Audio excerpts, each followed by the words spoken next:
సతత జ్ఞానమే ప్రజ్ఞ. ఇదే నీ స్వభావము. నీ స్వభావమే నిత్యము. నీ స్వభావం కానిది అనిత్యం. ఒకసారి బోధిధర్ముడు చైనాకు వెళ్తాడు. ఆ చక్రవర్తి బోధిధర్ముడితో, అయ్యా, నాకు కోపం ఎక్కువ, దీంతో ఆందోళన చెందుతున్నాను. అప్పుడు బోధిధర్ముడు అడిగాడు, ఎంతసేపు కోపం చేస్తావు? చైనా చక్రవర్తి, ఎంతసేపు, ఇది ఒక ప్రశ్నేనా అని మనసులో అనుకొని, నిమిషం లేదా 2 నిమిషాలు. బోధిధర్ముడు అంటాడు, అంతేనా, మరి 24 గంటలు చెయ్యి కోపాన్ని. చైనా చక్రవర్తి అంటాడు, అయ్యా, నిమిషం 2 నిమిషాలు చేస్తేనే భరించలేకపోతున్నా, 24 గంటలు కోపం చేస్తే ఇంకేమైనా ఉందా? అప్పుడు బోధిధర్ముడు అంటాడు, అయితే కోపం అది నీ స్వభావం కాదు, కాబట్టే నిరంతరం చేయలేకపోతున్నావు. ఏదైతే నీ సహజ స్వభావమో దాన్నే నిరంతరం చేస్తావు. నీవు సతతము సుఖంగా ఉండలేవు. వ్యతిరేక సంఘటన జరిగితే సుఖం పోతుంది. ఏదీ జరగలేదు. సుఖంలో బోర్డమ్ ఫీల్ అవుతావు. తిను, త్రాగు, సినిమాలు చూడు, పడుకో, మళ్ళీ ఇదే పనిని ఎన్ని రోజులు చేయగలవు? బోర్ అవుతుంది. Law of diminishing utility. మొదట యాపిల్ బాగుంటుంది, రెండవది ఓకే, మూడవది కొంచెం ఓకే, నాలుగవది వాంతి అవుతుంది. బుద్ధుడికి జరిగింది ఇదే. చిన్నప్పటి నుండి రాజభోగాలు అనుభవించి బోర్ ఫీల్ అయ్యి చనకుణ్ణి తీసుకొని రాజమహల్ నుండి బయటకు వెళ్తాడు. దుఃఖాన్ని చూస్తాడు, బుద్ధుడవుతాడు. సుందరాతి సుందరమైన భార్య ఉన్నవాడు కూడా పెద్ద అందగత్తెగాని స్త్రీని మోహిస్తాడు. అందరూ ఆశ్చర్యపోతారు, ఇంత అందగత్తె భార్య ఉండగా నీకు బుద్ధి లేదా అని. అక్కడ బుద్ధి కాదు, బోర్ ఫీలింగ్. మనస్సు తీరు ఇదే. అటు అతి నుంచి ఇటు అతికి గెంతుతూ ఉంటుంది. ఒక దగ్గర స్థిరంగా ఉండలేదు. సతతం అంటే ప్రజెంట్, వర్తమానంలో ఉండకుండా మనసు గతం నుంచి భవిష్యత్తుకు గడియారం పెండులంలాగా తిరుగాడుతూ ఉంటుంది. మనస్సుకు ఎప్పుడు తనావ్, ఒత్తిడి, టెన్షన్, స్ట్రెస్, ఆందోళన కావాలి. అదే దాని ఆహారం. నా ఫ్రెండ్ భీమన్నకు ఈ మధ్య జరిగిన ఒక సంఘటన చెబుతాను. భీమన్న దగ్గర చాలా డబ్బు ఉంది. మనసు ఊరుకోదు. ఏదో ఒక వ్యాపారమో లేక ఎవరికన్నా అప్పు ఇచ్చేదాకా మనసు ఊరుకోదు. సరే, మనోడు ఒకరికి అప్పు ఇచ్చాడు. ఇక మనసు నాటకం మొదలు. గడువు అయిపోయింది. అతడు వచ్చి, రేపు అసలు వడ్డీని ఇచ్చేస్తాను అంటాడు. లెక్కేసుకున్నాడు. వడ్డీ బాగానే గిట్టుబాటైంది. మనసు ఎగిరి గంతేసింది. ఆ రాత్రికి బార్లో ఫుల్ మజా. వాడు రేపు రాడు, ఫోన్ చేయడు, ఫోన్ చేస్తే ఎత్తడు, ఇంటికి వెళ్తే బయటికి వెళ్ళాడని అంటాడు. అంతే. రాత్రికి బార్లో విచారం విందు. వాడిని తిడుతూ, వాడిని చంపేస్తా, అది ఇది అని తిట్టేస్తాడు. నీవు ఎగిరి గంతులేసేదాన్ని నీ మనసు ఎంజాయ్ చేస్తుంది. సుఖం కలిగిన వెంటనే మనసు దుఃఖం వైపు పరిగెత్తుతుంది. త్రాగి ఎంజాయ్ చేస్తున్న వాడిని చూడు, సడన్గా ఏడ్చేస్తాడు. ఏమైందిరా అంటే 7 ఏళ్ల కింద చనిపోయిన తండ్రో మామో గుర్తొస్తాడు. లేదా 3 రోజుల కింద భార్యతో గొడవపడ్డ విషయం గుర్తొస్తుంది. కాసేపు దుఃఖిస్తావు. వెంటనే నీ మనసు దుఃఖం నుండి మళ్ళీ సుఖం వైపు ప్రయాణిస్తుంది. కళ్ళు తుడుచుకొని ఓ పెగ్గు తెప్పించి, ఇంతకీ రేపు ఎక్కడ దావత్ చేసుకుందాం, మళ్ళీ సుఖంలో కొంతసేపు. మనసు నిలకడగా ఉండదు. దానికి సతతం అంటే అయిష్టం. కాదు, సతతంలో నిరంతరంలో మనసు చనిపోతుంది.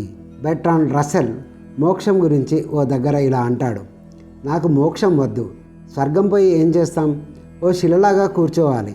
స్వర్గంలో మహావీరుడు, బుద్ధుడు ఎవరికి వాళ్ళు కళ్ళు మూసుకొని కూర్చుంటారు. నేను అలా కూర్చోలేను. చదవటానికి ఓ పేపర్ ఉండదు. కారణం, స్వర్గంలో ఏ సంఘటన జరగదు. భూమి మీద సంఘటనలు ఎక్కువ కాబట్టే ఎక్కువ న్యూస్ పేపర్స్ ఉన్నాయి. ఇంకా నరకంలో అయితే ఒక్కో పేపర్ 10 నుండి 12 ఎడిషన్స్ రోజుకు వేయాల్సి వస్తుంది. నరకంలో సంఘటనలు, పుకార్లు ఎక్కువ. అందుకే నాకు మోక్షం వద్దంటాడు. రస్సెల్కు తెలియదు మనసు శూన్యం అవడమే మోక్షమని. మనసు ఉన్నంతసేపు అది విపరీతం, ప్రతీకారం తీర్చుకునే ప్రయత్నం చేస్తుందని. మనసు ఎప్పుడు ఇంద్రియ ఉత్తేజనాన్ని కోరుకుంటుంది అని.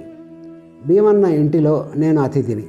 అతని కొడుకు భోజనం చేస్తున్నాడు. కొంతసేపు కుడి చేత్తో తిని తర్వాత ఎడమ చేత్తో తింటున్నాడు. నేను షాక్ అయ్యాను. మళ్ళీ చూద్దును కదా, కుడి చేత్తో తింటున్నాడు. భీమన్న అన్నాడు, నేను వాడికి 1000 సార్లు చెప్పాను, కుడి చేత్తోనే తినాలి, ఎడమ చేత్తో వద్దు అని. కానీ వీడు మాత్రం చేసేది ఇలాగే. మనసు చేసే పని ఇలాగే ఉంటుంది. కాసేపు కుడి చేయి, మరి కాసేపు ఎడమ చేయిలాగా. ఇక్కడ స్థిరంగా ఉండదు. సుఖదుఖాల మధ్య మనసు పరిగెడుతూ ఉంటుంది. సుఖదుఖాల మధ్య సరిగ్గా మధ్యనున్న బిందువును పట్టుకోవాలి. అదే సతత్, సమ్యక్, సంతులన్, సంయం లేదా మధ్య మార్గం. ఇక్కడ ఏ అతి ఉండదు. త్రాసు పల్లెల్లాగా అంటే తరాజులాగా, తరాజు ముళ్ళులాగా సమానంగా మధ్య బిందువు దగ్గరే ఉంటుంది. ఇదే మధ్య బిందువు, సతత్ బిందువు. మరి మనసుకు ఆహారం ఏమిటి? 1. ఎదురుగా ఏది కనబడితే దానితో లీనమవడం. 2. అస్వీకృతి. 3. అస్థిరంగా ఉండటం. 4. ఈ అతి నుండి ఆ అతికి, మళ్ళీ ఆ అతి నుండి ఈ అతికి ప్రయాణం చేయడం. 5. ఇంద్రియాల ఉత్తేజనం. 6. విపరీతంగా అంటే వ్యతిరేకంగా పోవడం. ఇది చెయ్యొద్దు అంటే అదే చెయ్యి అని ప్రోత్సహించడం. 7. కర్తృత్వ భావన.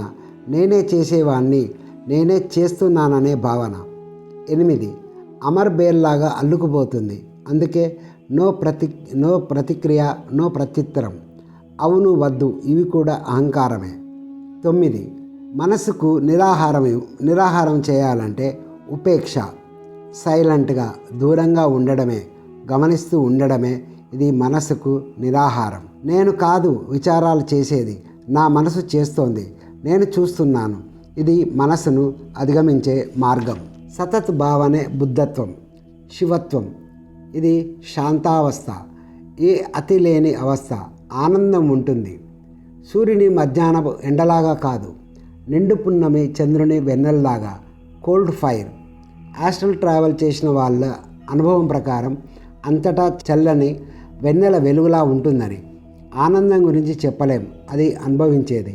కానీ ఇలా మాత్రం ఈ జోక్లో లాగా మాత్రం ఉండదు. ఒకసారి భీమన్నకు లాటరీలో 10 లక్షలు వచ్చింది. ఇంట్లో లేడు. స్నేహితులు అతని భార్యకు చెప్పారు ఇట్లా లాటరీ వచ్చిందని. భార్యకు భీమన్న గుణం తెలుసు.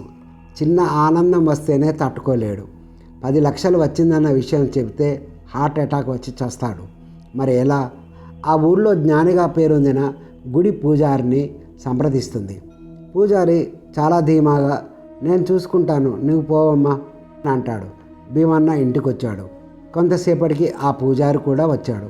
ఆ మాట ఈ మాట మాట్లాడి భీమన్న మాట వరుసకు పూజారి మనసులో అనుకున్నాడు, ఒకేసారి 10 లక్షలు వచ్చిందంటే డేంజర్, కాబట్టి 1 లక్షతో మొదలెడతా. భీమన్న నీకు లాటరీలో 1 లక్ష వచ్చిందనుకో, ఏం చేస్తావు? భీమన్న వెంటనే సంతోషంగా నిజంగానా? అయితే నీ గుడికి 50,000 చందా ఇస్తాను. అంతే. పూజారి గుండెపోటు వచ్చి చచ్చాడు. దుఃఖమే కాదు, సుఖం కూడా చంపేస్తుంది, జాగ్రత్త. పరమ ప్రశాంతమైన సతత ఆనందం ఉంటుంది. ఇంతకంటే వర్ణించడం ఇక సాధ్యం కాదు. ధర్మం అంటే స్వయం లేదా స్వభావం. స్వయం లేదా స్వభావం అనేది సతత్గా ఉంది అంటే ఎప్పుడూ ఉంది. స్వభావం మీద దాని మీద ఉన్న పరదాలను తొలగించడానికి సాధన అవసరం.